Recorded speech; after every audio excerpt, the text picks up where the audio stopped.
Hey, Noelle the First here. So I decided to do a part 2 to my video, How I Stopped Lexapro. Is that what I called it? I think that's what it's called. But yeah, a check-in a few months later since I've completely stopped Lexapro to talk about what that process was like. At the time when I made that other video, things were feeling pretty good, and I think it was pretty recent after I had just stopped the meds, and then things got a little bit shaky, so I want to talk about that in this video. So if that sounds interesting to you, stay tuned, hit the subscribe button, comment, like, all that jazz. Thanks. And it goes without saying, always, always, always check with your doctor. I am not a doctor. This is not medical advice. I am simply sharing my own personal experience in the hopes that it will help someone. But you should always, always, always be doing all of this under medical supervision, so just know that. Okay, so this video I published on May 11th, 2019, and it is now August 17th? So approximately 3 months. That makes sense, and here's why. I have been on SSRIs sporadically. I think the first time I went on SSRIs was 2012, but I did notice years ago when I stopped Lexapro, 3 months seemed to be the magic number. When I had completely stopped, it just, for whatever reason, it seemed like it took about 3 months, and that's, you know, it's a pretty long period of time for things to sort of balance out to where I started to feel an upswing and come out of things and just feel like myself again. I do remember that the first time that I weaned off of them completely, I weaned off much quicker than I did this time around. I think the general time frame is to wean off of them over a period of 6 weeks, which I did, and I do remember feeling really kind of shaky, and by shaky I mean like really unstable moods, very up and down, very irritable, very unpredictable moods, you know, and just a heightened sense of emotional vulnerability and irritability and all of that fun stuff. The first time around I remember that, and so this last time, and that's what I made the video about, I very consciously decided to wean off of them over about the time of a year. I took a full year to completely wean off of them, going from 15 milligrams to nothing. I do think that that helped, but it's kind of funny because even though I had such a small amount of Lexapro, of SSRIs in my system at the end, by the end of this weaning process, I was only taking 15 milligrams of Lexapro per week. So that was 5 milligrams, I think, on Monday, Wednesday, Friday. So in my mind, it was like, okay, since my body has now adjusted to such an incredibly low dose, I was hoping that the discontinuation symptoms would be very, very minor and unnoticeable.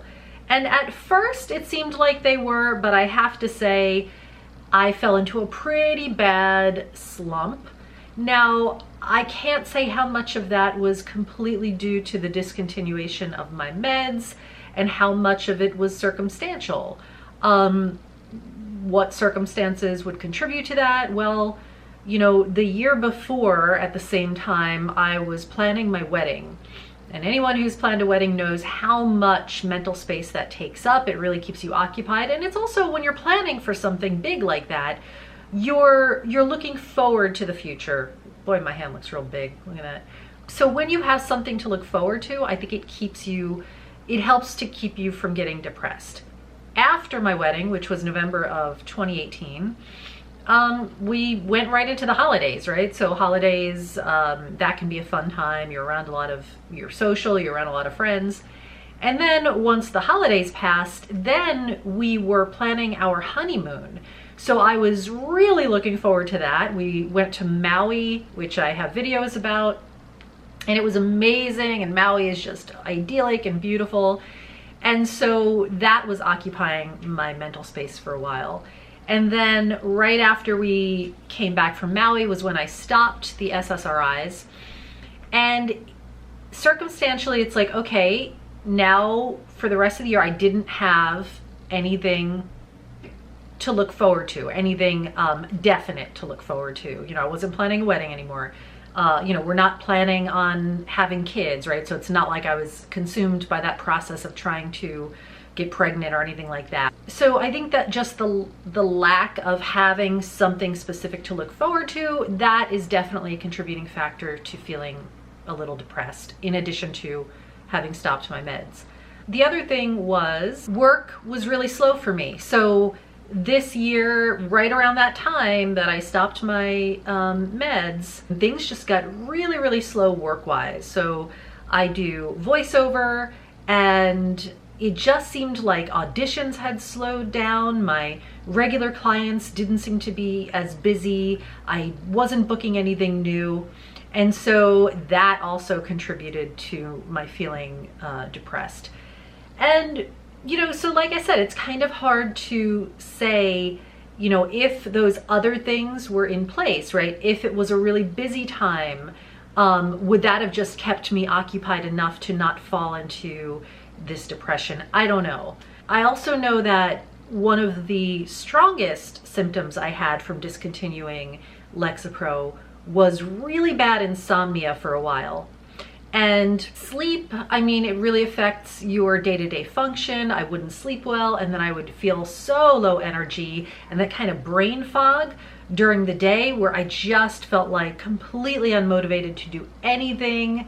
And in addition to just having that super low energy and feeling of just being unmotivated, there was also this internal voice kind of beating myself up, because I unfortunately do that a lot, which I'm working through, and I'm trying to stop doing that, but really judging myself for feeling that way, and really kind of wanting to give myself a kick in the pants, and like, you just have to exercise more, and you have to do this, and you know, and it's like, yes, all those things are true, but sometimes the only thing that will really help you to get better is time, you know, and just understanding that and just trusting that it simply takes time.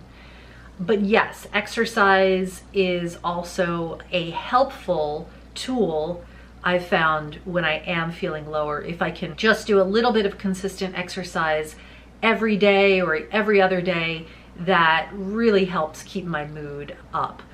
But when you are in that funk, sometimes it's hard to just get your ass out the door and go out there and just start something. So that's what I was struggling with for a while. I was jokingly referring to it, and I'll probably do a separate video about this because I also think this is valid. I don't think I'm just kind of making it up. I was kind of jokingly referring to this period of time as my midlife crisis, because that's what it felt like. It suddenly felt like I felt old. You know, whereas a year before I made a video, I'll see if I can link it here, called First Time Bride at 45, and it was while I was planning for my wedding. And I genuinely was in this mindset of not feeling limited by my age and not feeling negative about my age, and just feeling very positive about myself, looks, you know, and what have you. And I don't know what it is about a year's difference, again, but you know, maybe the meds. But all of a sudden I was just feeling really, really old, and feeling like so many doors had been shut to me, and feeling like it was too late to do so much stuff, and what's the point, and really getting myself into a bad place. So like I said, I will probably do a separate video all about my midlife crisis, talking about that. But as I mentioned, there were all of these contributing factors, so it's really hard to say exactly how much of it was medicinal, but I do think that when you're on SSRIs, when you're on meds like that, it really does just keep you a little bit more buoyant. So even as you're dealing with the hard knocks of life, you can just maybe brush them off a little bit more and not have them affect you so deeply. And so I didn't have that safety net anymore, you know, so I do think that all of that contributed to my funk. That said, let me get you up to date now. It is now a good 3 months since I stopped them, and I definitely feel myself on an upswing. That said, it's been way busy with work. I've sort of gone through this mental change of just like refusing to beat myself up, and just kind of having a so what kind of attitude. And I don't mean so what in an apathetic sort of way, but like, yeah, I'm a grown-ass woman. If I want to stay up till 3 in the morning watching BTS videos, oh well, whatever. I don't have a 9-to-5 job. So once I stopped beating myself up and having these ideas about I should be going to bed at 11 and I should be getting up at 7:45 and having this very rigid, specific exercise routine, blah, blah, blah. Once I let go of all of that, guess what? Insomnia is not a problem anymore. Granted, I'm going to bed much later, but I'd say for most of my life, I was always a night owl. So I kind of feel like I maybe regressed back to, I guess maybe my natural circadian rhythms.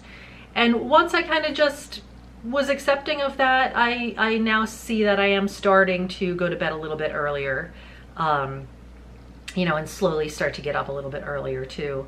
You know, so that, man, the mental acrobatics of just, you know, how much all of that shit, all of that beating yourself up and judging whatever it is you're going through, it's like, that's not helpful.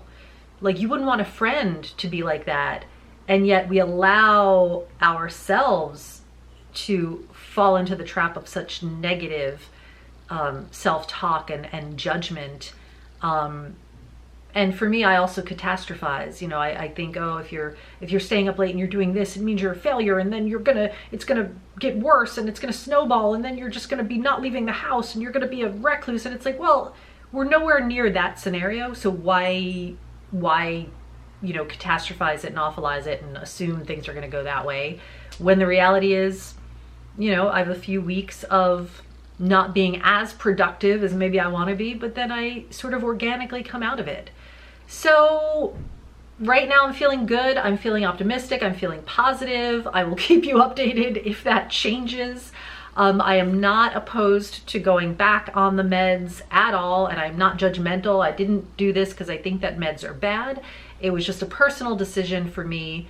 I guess I just didn't want to see a scenario where I became so dependent on the meds that I needed to keep increasing my dosage. So yeah, this is not to say I wouldn't go back on them. In fact, I did tell myself that, you know, I thought it was necessary to have some very, very specific parameters of, okay, if things get this bad, then I think it's time to definitely go back on the meds, you know. You know, if I am getting so bleak in my thinking or so unmotivated that I really, really start shirking my responsibilities and not doing anything, you know, then that would have been a parameter to like say, okay, we're gonna get back on the meds, because that's not cool. But anyway, I will keep you updated. But if you like this video, go ahead and hit the subscribe button, give it a thumbs up. But I wish you well. I'd love to hear your comments. I'd love for you to share your stories, so comment below. Thanks so much.